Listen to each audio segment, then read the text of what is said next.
All right, so we're gonna jump on live. I'm gonna unmute my microphone. All right.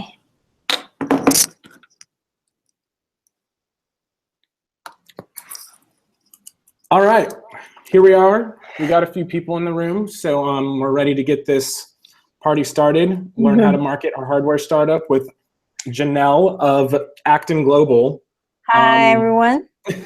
Super competitive market. Like, honestly, when I first saw your company, Janelle, and how well you guys were doing, I was surprised because even me personally, being in the Silicon Valley, being in on the little venture capital meetings that I've been in on, I've seen plenty of skateboards like that, you know, and everyone's trying to get in on that market. And in order to be able to get the share that you guys have gotten so far, you've got to be good at marketing. And a lot of people think that they can just take their product and their product's going to carry them. But a lot of times, you know, it's your marketing is what makes you successful, or what makes or breaks your company, right? It's a part of it. Yeah, part of the game. Yeah. So just a little bit of background. So me, I've worked in incubators now for a few years. I worked at Founder Institute, which is the world's largest incubator as far as reach.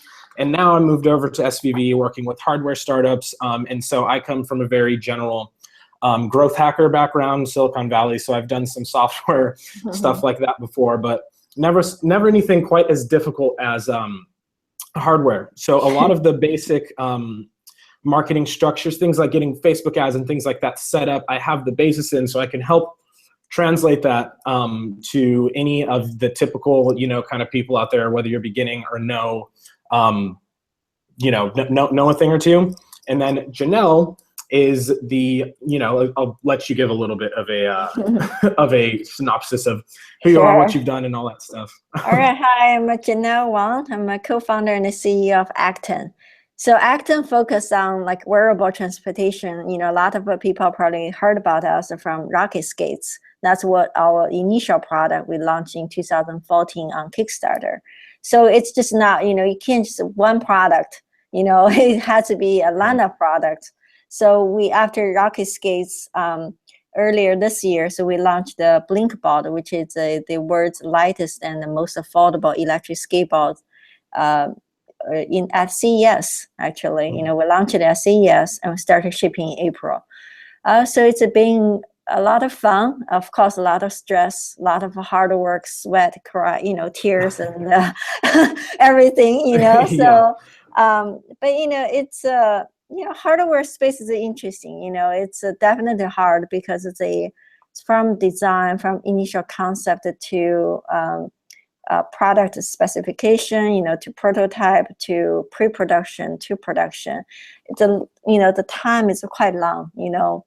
So you have to have a full understanding of the whole thing to really make it, you know. And another part of it is just you know, every single piece, information-wise or the structure, company organization structure-wise, is critical. You know, if you don't have a good, you know, customer support, then your fans probably get pissed. You know, if you don't check, you know, there's little things like that. So it's not just a matter of you have a cool product or you have a cool idea. If you just have a really cool concept, then you just started at 5% of the whole process. So it's a long way to go. Yeah. Right. So that's just, I mean, that's a good insight of a general overview. I think that's a pretty good jumping off point that we can get into just asking some of the marketing questions, which honestly I'm excited to kind of hear your guys' journey as well. So the first question that I had to kind of get this started is that when you guys were at zero, like at the very start, the genesis of the company and looking to build, as far as getting your first sales, getting your first marketing done, what were your first steps? What were your biggest fears? Do you have any insight on pretty much like, I might have a prototype and how am I going to go sell it at this point? So how we started, you know, my background, you know, I'm industrial designer by training. So my other co-founder partner, you know, Peter, is also industrial designer. So we're pretty hands-on people.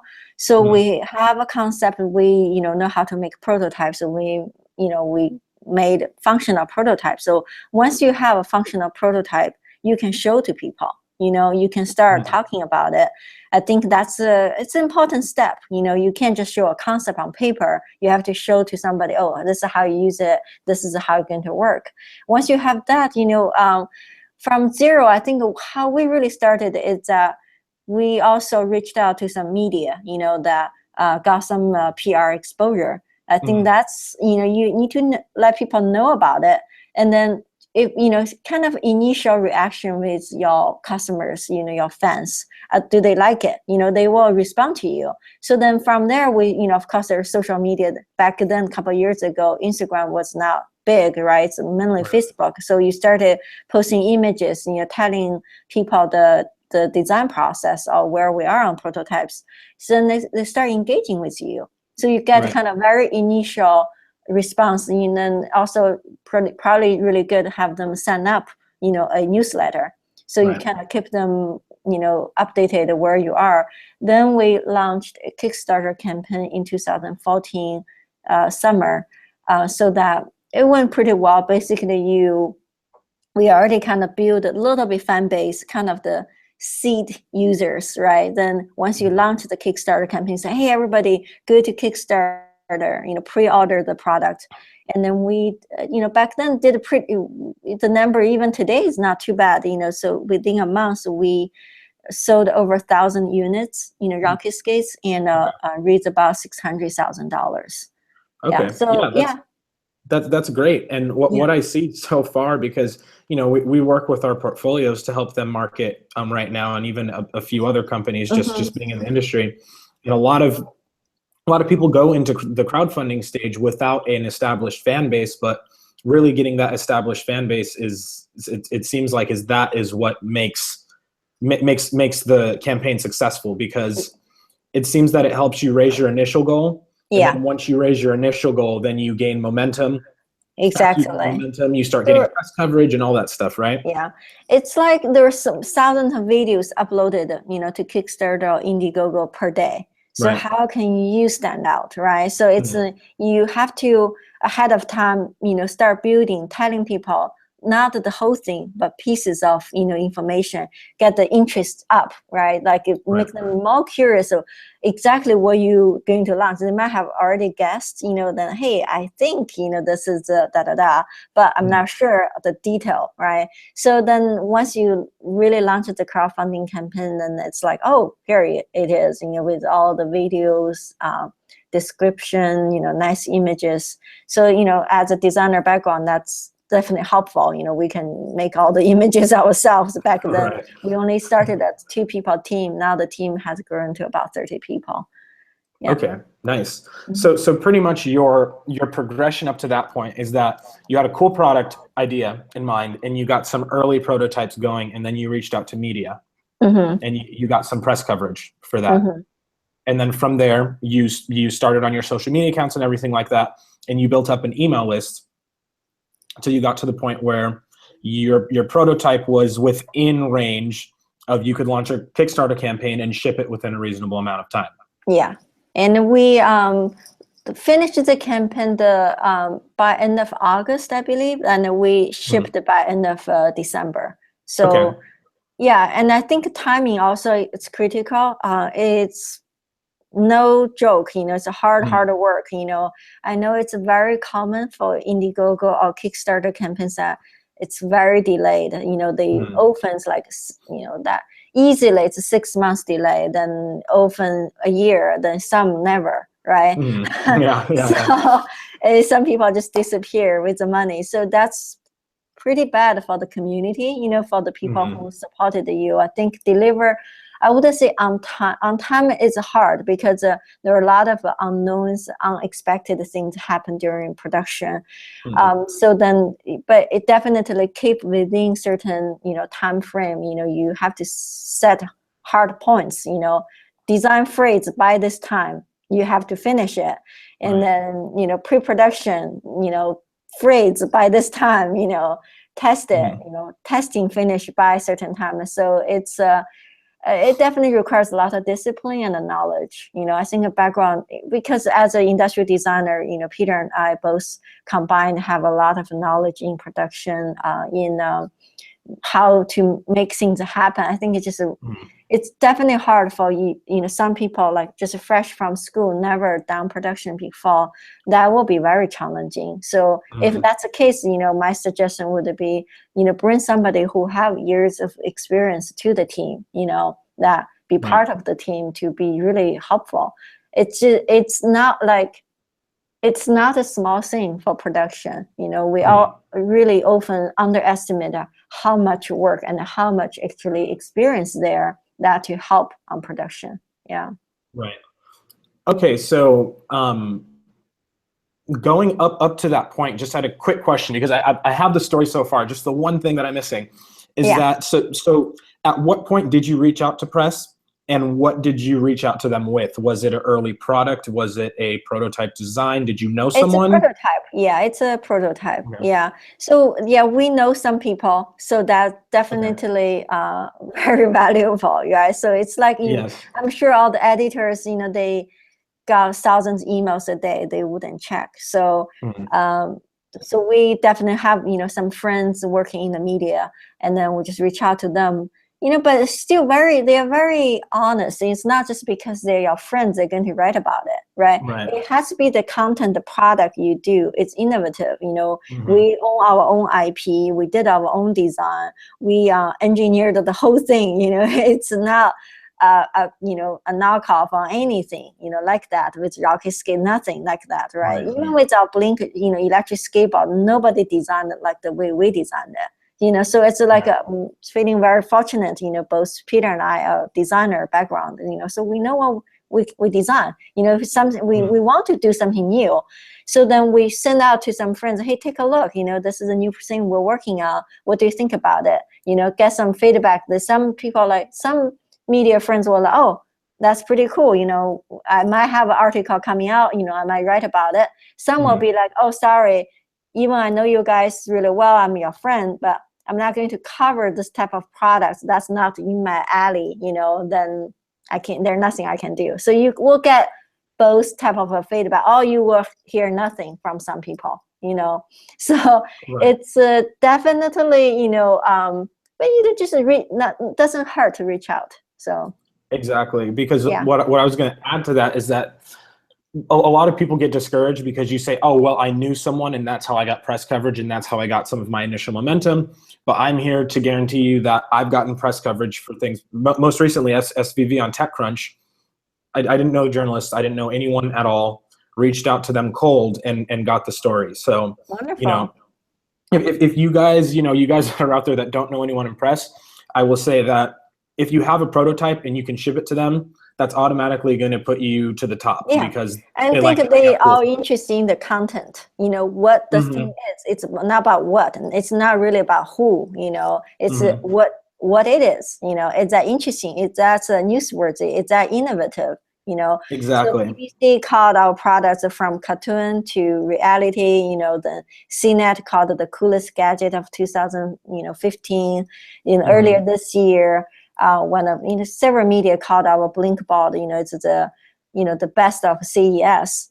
So it's not because we did it. It's just the product itself speaks for itself. So I think don't get discouraged even you don't know anybody. I think it's the story, the content is more appealing to press. Yeah.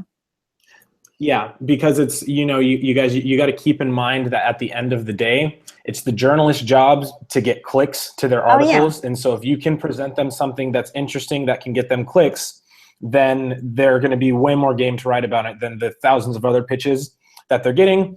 And then also you're going to automatically set yourself apart because they get 1,000 emails every day that are just emails. But if you send them a prototype of your product, maybe there's 10 people that do that a week or 10 people a month. So you're automatically going to be in the upper group by sending them a prototype, and their contact information is out there. You can go to TechCrunch and all of their emails are listed on the site. You can go to Engadget, you can go to the Next Web and all their emails, you can get the journalist emails. So that's, for press, if you don't know anyone, don't get discouraged because it still is definitely possible doing it that way. And I think, the proof is in the pudding. Janelle did it with a cool product and it helped that she knew some people, but even some of her friends didn't want to write about it.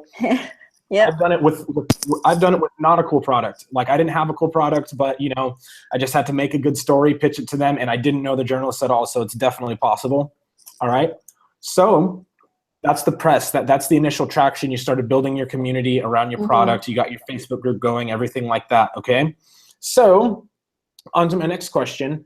Sure.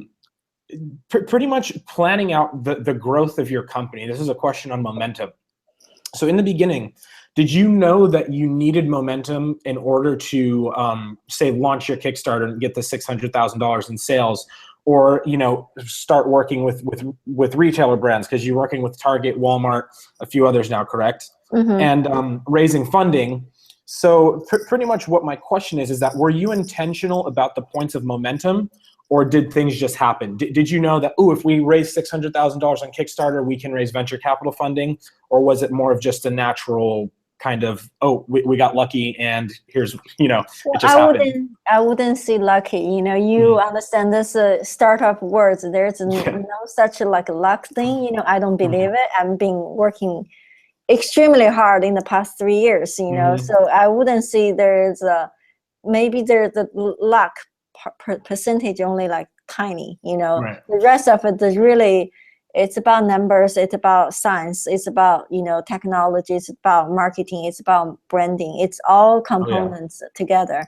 So the momentum, I would say, you know, before you launch the Kickstarter or Indiegogo campaign, right, it's important to do good research, you know, and either it's just purely, you know, competitive analysis, you know, so you know where you are, you know, if you're doing a Me Too product, forget it, you know, that's not worth the time, the effort to do it, because it's the same, you know, what you have to, you know, not only convince your customer, you have to convince yourself sometimes, you know. So you need to tell yourself this is a good thing. This is a cool, unique, and it's a different thing you're doing that really going to deliver something to your customers. You know, it's not about money. It's not about, you know, company valuation. All the other things come later. So I think, you know, when Google started, they wouldn't say, oh, I will IPO in 3 years, you know, how much money will be the biggest company. I don't think that was the intention. The intention was I will, you know, will do a search, you know, then everybody can find the things easily.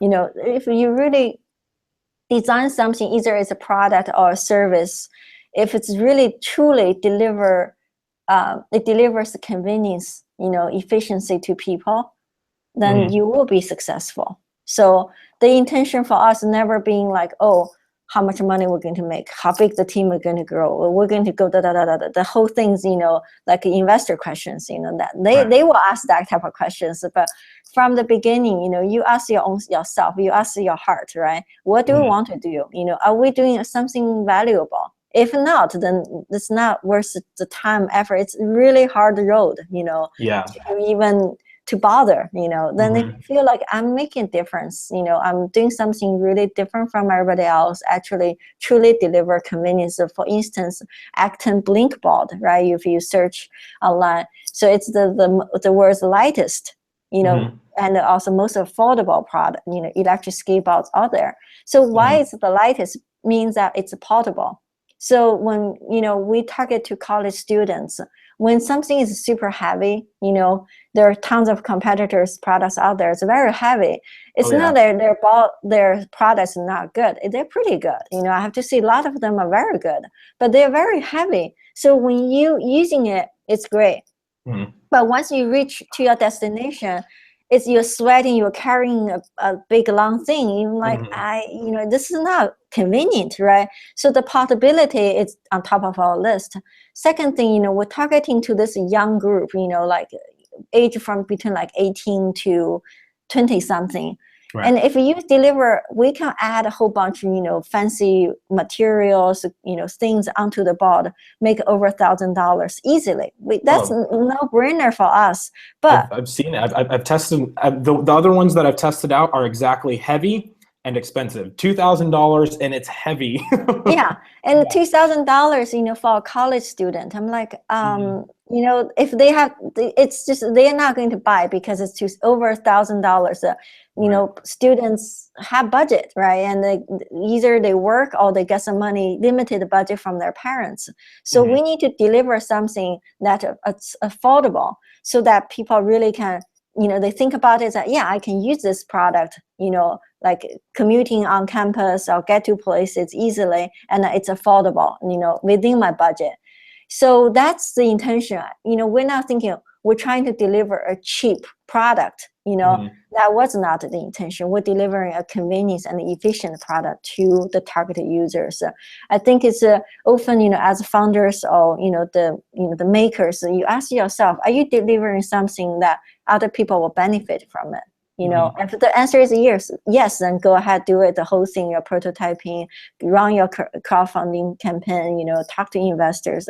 If you designing something like I'm designing for myself, then ask yourself again, then, I'll get, just meet your target users, do a focus group or something more like a, just ask a couple questions. Are you going to pay for this product? Are you going to use it? It's, end of the day, business need to survive, need to make sense. I think that's very common sense question you should ask yourself as founders. And that's what I was going to get to, because I noticed that there's a lot of companies that do skip that step. And some startups call it customer development, but for hardware, I mean, you need testers too. You need to see what they like about the product, because adding an unnecessary feature that your audience really doesn't care about to the product can cost you countless more dollars when you're manufacturing it. So really getting those focus groups together early on, talking to just as much as possible. And you can never do it too much, right? Talk to your target customers, get your prototypes in their hands, see what they think about it, see what they like about it, see what they don't like about it, because that's really going to help you build that initial community, right? Definitely. Okay, so next question is on the goal setting, because it pretty much builds off of the momentum question, because I'm trying to ask these questions as if I'm starting from zero and I don't know a thing, right? Yeah. And so a lot of times when someone comes to me and asks me for marketing help, and I say, okay, how many sales do you need to get, or how much do you need to make? They just, as much as possible. And I'm like, well, no, that's a terrible goal, because you need to set a goal that you can reach. So that's what I was going to ask. So with your goal setting before the Kickstarter campaign and after the Kickstarter campaign, what was your approach to set milestones and to continue working and staying focused to hit your goals on the marketing front and on the sales front?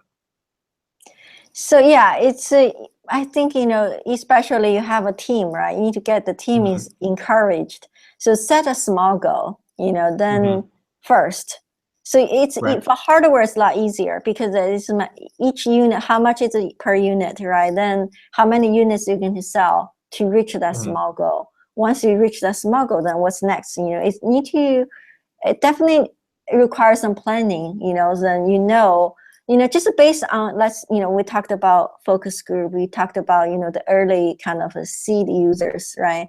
So you talk to all these people, you should have a good sense exactly for real, how many people actually really are going to pay and buy your product, So at least, let's say 100, right? So that's a small goal. Once you reach the 100, it's like, wow, we reached the goal, right? So then how can we get to the 500? Then how do we reach the 1,000? Then how can we get to the 10,000?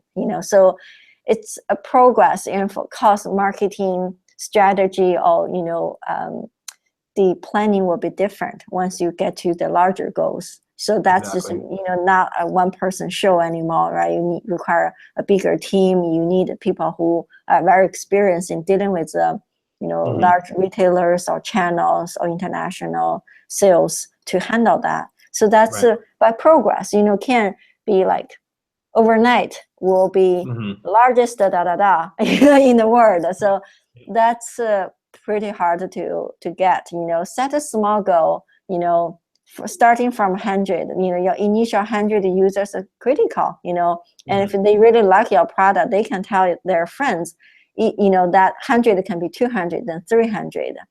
then if they don't like the product, it's still not end of the day yet. You know, we all deal with hardware. We know the initial batch probably is not going to be perfect, you know. So but don't get super discouraged or, you know, super depressed. Oh no, everybody hates my thing, you know. Then they just very negative online, talking about it, get on Reddit just venting about it. It's okay, you know. So it's just really, I've been, you know, in the past 3 years, you know, we just, I feel pretty chill about things now, you know. So it's like putting yourself in a healthy, you know, mindset. You know, it's just consider as a feedback. You know, nobody's perfect, no company is perfect, no product is perfect. You know, even the recent Samsung Note 7 is not perfect, you know. So, isn't that the one that explodes? Yeah. So that's how big the company is, you know, how many cell phones they have been selling. So so that's kind of, you know, that's end of the day, I don't think so, right? So it's a similar thing with startup.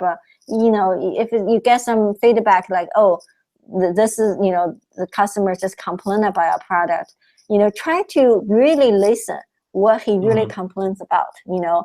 And then some people just talk, you know, they just try to vent, right? You need to filter out the nonsenses, right? Then really focus on what important, what kind of the important things that you can focus on and improve, you know.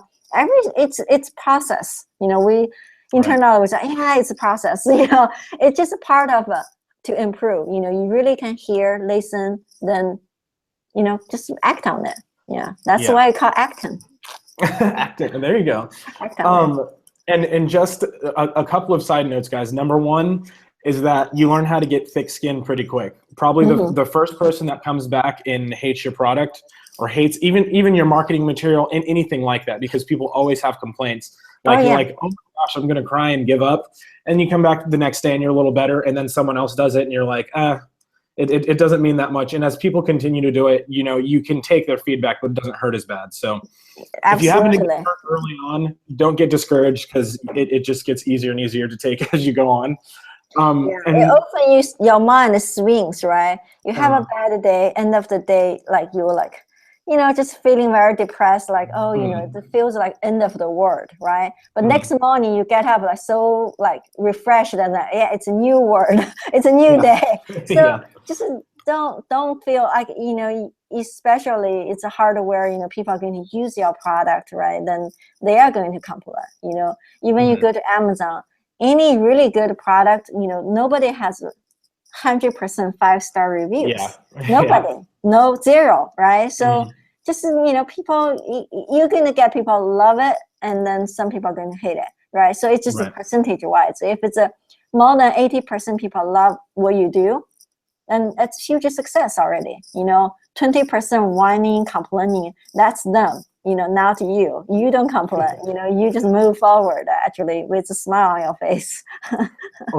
And then the other thing that I wanted to add too is that goal setting structure, it's not unique. Pretty much every company that has become successful, very successful, sets goals in the same way. That you can never approach a problem and say, I want to do as many sales as possible, or not have a set goal, because it changes your approach incredibly. Because if you say, our company's goal is that we need to make 100 sales, you can forget all the tactics. I mean, you know, you might be able to do that just by going to trade shows and events. You might be able to do that. There's one company that we incubated, the last company that I worked for. These guys were a protein meal replacement drink. He did $1 million in sales his first year by going to the Santa Monica beach every day and just pounding the pavement and selling his drink on the beach. $1 million in sales, got him on subscription. So it really comes down to goal setting. You know, you need to do A, B, and C, and then that's going to help guide what tactics that you use, right? And so speaking of tactics, now I wanted to get a little bit more into some tactics. We've talked about it a little bit. So you used press, and then you used a little bit of that momentum from press to start building your community, keep that community going, got you your initial sales on Kickstarter, then momentum. So other questions are there any other channels that you used for early sales, say even before or after your Kickstarter campaign? Did you use ads? Did you use partnerships? And anything beyond that? Not much actually for us. Some Mhm. other companies might, feel that's useful. For Mhm. us, we actually didn't even use Facebook ads. It's quite expensive, and we Right. didn't feel very useful. Yeah. Partially because most of our target users are college students, and Mhm. during like conversations with our friends, our fans of, college students, they don't even have a Facebook account anymore. Yeah. Yeah, so things change dramatically in the past 2 3 years. So a lot of them, they're on they're on Snapchat, they're on Instagram, so they don't, so we actually didn't push too much on, like, on partnership, yes and no, right? We're Mhm. pretty focused. Once you can get things going, we're very focused on product development, because Okay. as mentioned, it's process, you need to constantly improving your product. Then I know some company probably do pretty well with partnership, Mhm. and though we haven't really explored, it's just kind of the product explains itself pretty well. And Right. then our organic search is high, and then we really hear what customers have to say about, our products, and we improve upon. So, and then normally we can see if one customer buys it, you know we can see around that person, his friends, his classmates will buy our products. So Right. it's a word of Especially with mouth. something like rocket skates, because if I Yeah, see someone riding rocket skates, I'm like, oh my gosh, I need some of those. yeah, Um, so then let me ask the question. So you guys did your crowdfunding campaign, yeah. and I'm sure right after your crowdfunding campaign, 100% of your company went into shipping the product mode, right? Like Yeah, I'm, it's I'm a production, shipping. Yeah. right. So after your crazy rush after the Kickstarter campaign, and you set your next goals, you're like, okay, we need to continue to make sales. What were Mm-hmm. your steps after that? What channels did you go Oh after? yeah. So then after that, yeah, definitely that you need the partners, you need the channels, right? So for us in the US, we look into retail channels, because Okay. it's more a consumer product, and as mentioned, we didn't want to set the price so high that exclude majority of college students in the United States. Mhm. Yeah, Yeah. so that's why we developed the partnership with Best Buy, with Target, with all the major retailers. That took some time. Actually, definitely a lot of paperwork, a lot of setup, back end Mhm. data entry, so that you need to set a certain amount of time, like 6 months to at least 6 months to a year to get it set up. Yeah. Okay, so pretty much immediately after your crowdfunding phase, you started setting your sights on the Retailers. partnerships with Yeah. retailers. Mm-hmm. And then in the meantime, things to hold you over, mostly sales came from organic search, word of mouth, and your customer base at that point, right? Yeah, you have the Okay. initial users, then that's going to generate, the second Yeah. round of users, and people Right. see other people using it, they can talk about it. So that just continue organic growth. Then from Right. there, then they want to say, oh, do can I go to a local store? Still, even though online is a big thing, but 80% of the US sales still through coming from retail channels, Right. like a So what store. was Yeah. yeah, the stores, yeah. So that's what I was going to ask. What was your process of I'm serious. A lot of people just think it's a big mystery, and I'm pretty sure I'm going to know your answer. But what was your process of actually reaching out, talking to Best Buy, talking to the retailers? There are these big and scary retail giants, and you're like, I'm a little startup. Like, how am I actually going to get my So product? that part, You know. you wouldn't say it's called luck, Mhm. because I think the success of Kickstarter campaign, and also we got really decent exposure on all media, TV coverage, it because the product is cool, the product Yes. is fun, it's a unique, it's a very innovative. We won a whole bunch of awards, So Mhm. because of that, the buyers heard about us. Actually, they reached out to us. Okay. Yeah, we were like, oh, Right. we didn't even know how to set it up because Mhm. so that's from a kind of um, you know, like a rushing mode, like how do we do it, you know? And then you Right. get to learn, you know, there's a ton of paperwork. You kind of talk to your attorney, you know, kind of go through that process again, you know, Mhm. then it's get things set up. Yeah. So then it's true. It's, you know, that again, you know, if you're doing a Me Too product, that's really hard for the buyers to reach out to you. You know, if Right. you do something really interesting, there is a potential they hear you and they want you bring your company, you know, like for we got emails from spy buyers and target buyers, and they're like, oh, they emailed us to info at Mhm. actonglobal.com. And you said, Right. you know, inquiries from target, you know, that's kind of, that's thrill, you know, very exciting for the team. So, oh, Right. wow, we got, you know, the big guys, you know, contact information. And then we set up phone calls, of course, you know, like explain, so how do you hear about us? Oh, so I saw, you know, a news, you know, like a TV show or something, then talked about your Mhm. product. And then what's your plan for this coming season? You know, what's your production capability? They ask a whole bunch of questions. Of course, there's a whole procedure you need to follow to set things up. Yeah, so that's what, you know, got us into the, you know, fit into the big retailers. Right. And so I'm seeing a trend in what you're saying, because once again, for someone where it's like, if I'm at the beginning of a hardware company, I'm like, oh shoot, I have to build this.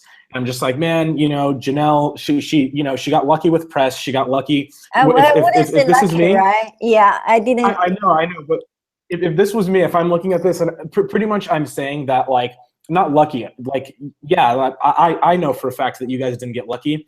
I'm saying that, like, oh shoot, how am I going to duplicate that kind of success? And So I can that's say again, that, get back to where you do the content, right? Your yeah, product, that's the critical thing. You that's know, what it you is. ask Yeah. yourself, you know, are you doing a Me Too product? Are you doing something that people don't feel huge value there, right? But Mhm. if you forget about channels, forget about money, how much money you're going to make, forget about I'm going to build 100, 200, you know, people team. Mhm. Forget all the other things. You really ask yourself, truly, you know, are you delivering a product that people are looking for? You know, are Right. you delivering And some value to people?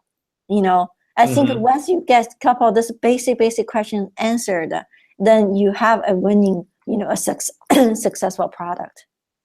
Yeah, and that's pretty much what I was going to say. I can tell that all of your success came exactly from your origin, because you went out, you were talking to your customers as soon as possible, you were getting it in front of people, and that really, like, it's a very simple thing to do, and I don't think people think it's going to bring their results. Even if, like, if you look at the return on investment numbers like that, it'll be insane. But just the fact that you're talking to your customers early on, getting them interested in your product and getting their feedback on your Mm-hmm. product, because so many people, you know, some companies build a product that might have 2 cool features that people want to buy and 10 other features that they're I not don't. interested Yeah, in, and then the exactly. company, and then the product ends up being $2,000, and I'm just like, oh shoot, if it had these 2 features, it would be much cheaper, and I would love to pay for it, Yeah, but I you think know, it's, they just didn't yeah, talk to their it customers is early kind of on. a company also brand positioning. You know, I don't know how other founders, you know, think about their positioning. Just from my Mhm. own positioning, you know, you know, we can easily do something to over $2,000. You know, you just pack a whole Mhm. bunch of cool features, you know, cool Yeah. materials, expensive items. I put a diamond on the board, so Mhm. Yeah. that easily can be $2,000. But same question, you know, if it's too expensive, people will use it very carefully. You know, and your friend want to borrow it. I'm like, don't, you know, I don't want to, you know.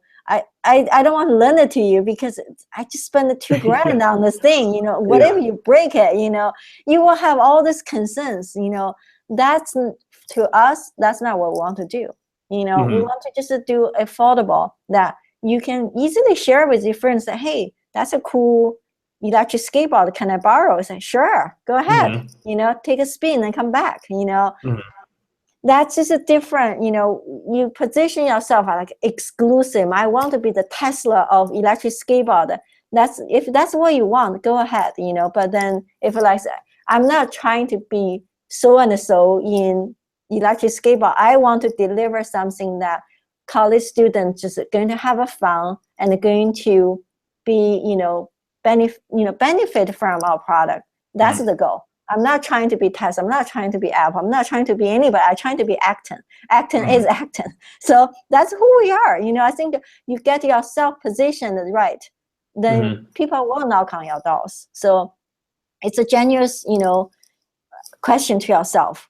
Who do you want to be? You want to be yourself. Right. Don't try to be. I want to be the, why? Right. So. Right. So then I was going to ask, my next question was like a little bit more technical, but because you said that before you say that, I just want to ask how much time do we have left? About 15. I figured I'd keep you for about 15 more minutes. Okay, so we still kind of leave about 10 minutes of QAs. Yeah. Okay. I'm wondering if anyone on, like, I haven't seen any chat activity. And I know you guys are on, I see you, but I don't see any chat activity. I'm wondering if it's glitching and not working, and I'd hate to refresh it. So should we send a text in the chat? Yeah. Let's see if everybody's going to see it. Oh, yeah. Yeah, I see. So that's just us. Like, I'm wondering. You and me. Yeah. No, because like the attendees are all here, but. Huh. Yeah, I think it's just a glitch. Sorry, guys. We're getting like the tech. I mean, no matter how hard you try, the webinar tech is always one of the hardest things to deal with.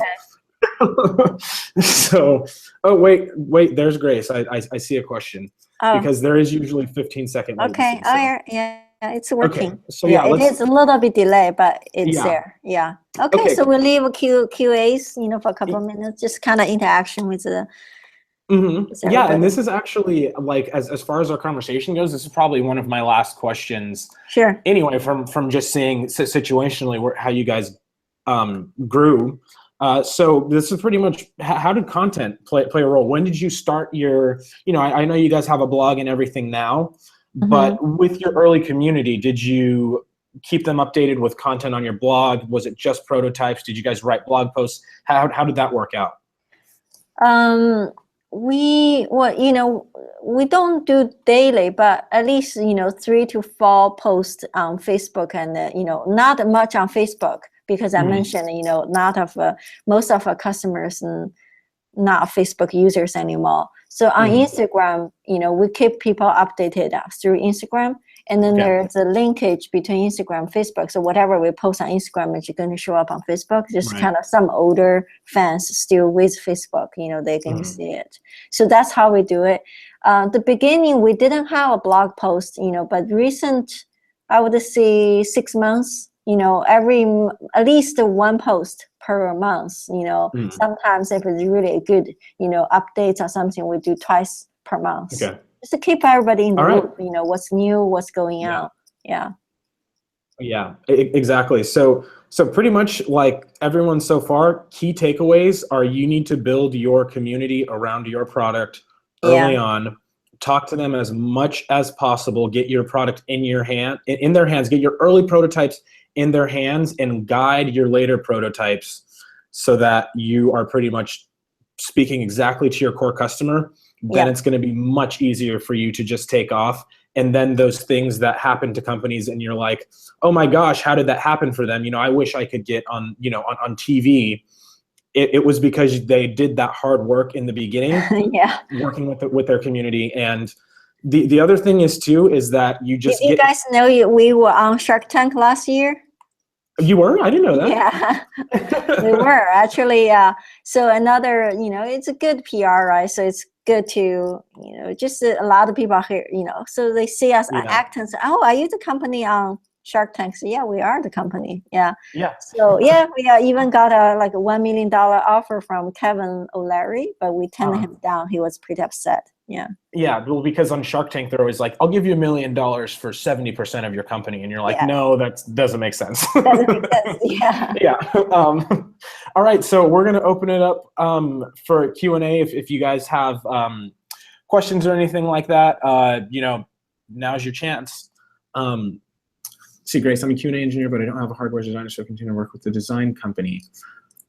How about think with other companies? So I think the question is that she's not a hardware designer by trade, and she has an idea, and she's kind of working with an agency to get something designed, some blueprints and things like that. Yeah, I think that's, helpful. When you have a very small team, you need some external help.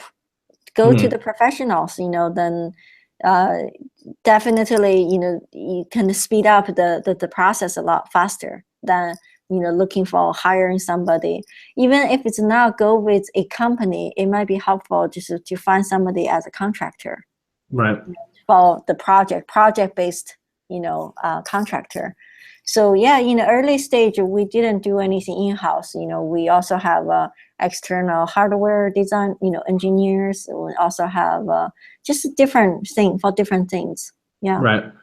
So then that begs the question: is that you guys were bootstrapping early on? Did it help having a lot of savings so you can continue to contract these things out? You mean for current stage or no, or early, very early on? You said working with some external contractors. I think so. That's helpful, because that's budget wise, it's more realistic. And also you can't afford, full time all the time, right? Because it's not just about it's also comes with the house insurance. It's a whole package. So to make it easier, it's easier to work with either it's a third-party service company or it's some individual freelancer or contractor. But it's definitely pros and cons, right? And then, some freelancer you never met, probably just through online, you found somebody not reliable. So it could disappear overnight. So, I got busy with some other project, and then sorry, I dropped your project. That's a potential. So it's referrals always helpful. Ask your friends, ask your friends of friends, to refer somebody because this person's reliable. Once the company gets to a certain size, up 100%, it's a lot better to have a full-time staff. Because right here with the team. Then the involvement, the commitment will be a lot larger than a contractor. Right. Yeah, and that's kind of like at SVV, really, because the earlier ones, some of the ones that are too early, we can't really invest in at that point. But that's kind of what we're trying to build, a little bit of a community to the point where it's like we're at least kind of your friend in hardware, and we can help you navigate. You're like, okay, if you need a contractor, go over here. Yeah. And if you need, DFM, you need to go over here, because you can spend all day on Alibaba and never even get through like the second page of people that are going to be doing that. I see you reading the next question, which is good because I wanted to get to Tim's question. Yeah, when building your first 1,000 units, right time to pretty much stop doing it in your garage and start doing it somewhere else. Yeah. Well, the point is that your garage are not going to, host 1,000 units anymore, right? So it's like outsourcing some part. Yeah, it's necessary. No, but something. Well, because of the team here in the U.S., we have about, majority team members are R&D, and sales marketing. So we don't have a warehouse or facility to manufacture your own things here. So everything the first initial couple hundred units are made and assembled here in the US. But once you get to the 1,000 and then beyond, it's just hard to manage. So we all sourced out to China, in the OEM facility. Right. So Tina's question is about, is it necessary to source the parts in China or Taiwan, but assembled in the US? Yeah. So it's still, a tough question, and always pros and cons, right? So the initial couple hundred, if you can handle here, of course, right? It's much easier. You know your product really well. You can really manage the quantity. But once you over 1,000 units or something, it's harder. Yeah. And then it's better to, you contract the professional OEM to do it, because you can't just hand check on quantity, a certain quantity. over a certain quantity. It has to be a system of people who are familiar with the production for many, many years, and they know the potential problems. They can help you. Right. And that I'm going to say, I know I've been reiterating this, is that what can really help you get to that point is because there is kind of a no man's land in between where you don't have enough customers, but so you're not at 1,000 yet. You're not at 1,000 sales yet, so you can't go and outsource it. Yeah, then you do it yourself. Yeah. Right. Then you do it yourself. But if you keep building your community beforehand, you can do something like a Kickstarter campaign, or we even have a company that didn't do a Kickstarter campaign. They just did a pre-sales campaign on their site, and they were able to get to that point. So that way they could go. Yeah, they can go to a real OEM to do it. Exactly. Exactly. So now we have pricing questions, which I'm glad we're getting to because I wanted to know a little bit. We talked about it a little bit because you're talking to your customers so much, it helped you with your pricing because you didn't build in unnecessary features. So pricing your product, if you have high price and small quantities. So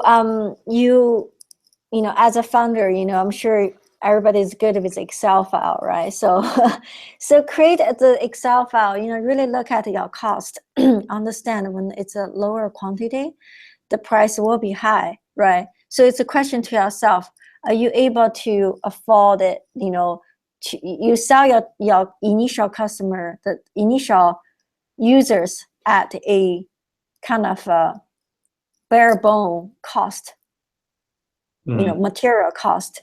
You don't have margin. That's it's a decision you have to make. I don't know what exactly type of a business you're running, team, but we just kind of sometimes when we price it, we give ourselves a little bit margin, right? But then if we really just want to get that thing going, and we know once we hit 1,000, we had 2,000, we hit 5,000, we hit 10,000, the price will be different. So you're looking short term, making, financial returns, or you're looking a little bit longer term to making financial returns. And at the same time, also a question to yourself, to the team, if you're now making money right now for the initial 500 or 1,000, are you able to survive? Because if you don't make the extra margin to yourself, it benefits end users, right? They get the, really decent price, but as a company, you don't have the margin. Are you able to survive for 3 months when you hit 5,000 units? That by then you're going to have a margin. So it's really case to case. I think it's a business, type of a question. If you're really well funded, you have good investors or family, funding, then you don't, you might want to take a slim cut at the beginning, right? Because your quantity is not there. So of course each unit is high, but it's okay, then because you want to build that customer base, because you don't want to swing the price too much, right? Initially it costs really expensive. 2 months later, 3 months later, you get to mass production, it dropped like $200, $300. Then the initial user will be upset because I supported you from the beginning, now you're dropping price. So actually for the initial user, you want to support them even more. You want to give them the extra $200, $300 back to them because they believed in you, right? Then you should build that kind of connectivity with your customers. Yeah, right. It's a hard question to answer, you know what I mean, right? Because if as a business you don't have a lot of funding, it's tight on cash flow, everything, you need a margin. Then how much do you need? And right. If you all throw that into the huge cushion to the product between you and your customers, then they might get upset, and you might lose your customers, and you don't get from 1,000 to the 5,000. Mm-hmm. And I will say that it's a hard situation that you just explained, Janelle, but I do think it's better to go that way, because starting lower and then wanting to raise your prices is extremely difficult, and Mhm. starting higher But and lowering still, your prices, you've at least proven that there's a validation in the market and people are willing to pay for yeah, that. And then when yeah, you drop the price, you know that you're just going to make more sales. But when you start selling your product for $200 and you realize, oh shoot, we actually need to sell it for $350, it can be a lot harder to make that jump. true. Yeah. So Grace, and this will maybe like one or two more questions, Janelle, so we can let you get off, go to dinner or whatever. I'm going to have several conference calls after this. Oh gosh, your poor voice. Make sure you get some water. That's why I chew gum I'm on going Martin. to, yeah. Yeah. So finding an OEM partner, do you have any tips to find a good one? I'll answer first. Honestly, that's what SVV is for. But but beyond that, I know the process can be really difficult. Was it difficult for you guys, Janelle? Yeah, it wouldn't be, as a, I had some, years experience. I didn't deal with OEM in the past, but I kind of heard about it, my friends or, from other sources, right? It's, finding a good one is hard. That's definitely hard. I think SVV probably adds value. I know, the whole Zoe, group that's very well established in China. They're very good with hardware. I visited their facility in Shenzhen. Very impressive, So then finding good ones are hard. And the good ones, normally their starting quantity, MOQ is like super high, Yep. So that's the kind of the tension between a startup and a good OEM, right? Startup, you start a couple hundred. A good OEM normally is well established, wouldn't take a couple hundred units order, Right. Even you're at the 10,000 units, they're like, yeah, too small, Yeah. So in between, so my suggestion, you go with medium, if it's too small, the quality probably is not going to be there. It's hard to do a good quality control. I would say small to medium, a decent size kind of match what you're doing. If you shoot too high, so I only want to work with the Foxconn or Flextronics, good luck. Good luck with that. You have right? a million. If you sell 1 million or 2 million units, maybe. Yeah, even that they're like that's too small for them, right? So that's why you find people that matching what you do. Medium size, small to medium. Then at least has a reasonable, decent size, and they have a quality control. They have a team, right? They can help you. Then they also, explain to them, it's a startup, there's a potential to grow big, right? Every company, nobody started just from gigantic company, right? GoPro 8 years ago, small, but now look at, how many cameras they can sell. So every company has to have a start. So explain that to your OEM, they will understand. Yeah. Yeah. And then, That's how Zoe started off with Xiaomi. It was smaller, and then they got really big. yeah. And I'll say if you don't have a consultant and you don't have a good connection in the industry like SVV, another tactic that I came up with just helping out some of these companies is that you can go to a similar Kickstarter campaign, because they've obviously done a lower order quantity, a similar Kickstarter campaign that has shipped to their product, and try to reach out to their team and ask them what manufacturer they used, and who they used to help them get started on this stuff. And a lot of, if there's 15, you'll get at least one response, and they'll help connect you to the OEM that they used for the lower order quantity at quality on that one. Yep. So Janelle, if you want to answer that question, we'll call it the last question. Or if you need to go now, because it is 7, we can cut it here. It's, you need to go? It's 5 o'clock, right? Yeah, I do have a conference call after this. Yeah. So I'm just going to send everybody a coupon code through the chat room, right? So you can, it's sign up $20 off. Ooh, maybe I will. I'm gonna have to get that. Yeah. I'm gonna make sure I save that. Yeah. All right, Janelle. Well, thank you. We greatly appreciate it. It was fun. Like, I'm glad I got to talk to you, and make sure you go drink something to. Yeah, I will. so you have a voice. So you have a voice in your conference call. I had a couple conversations right before this call. I'm like, I wish I can have a little break. Alrighty, thank you all. yeah. Thanks, Travis. Talk soon. All right. Yeah. Okay. Have a good night. You too. Bye-bye. Thanks everyone that was on. We'll talk to you soon.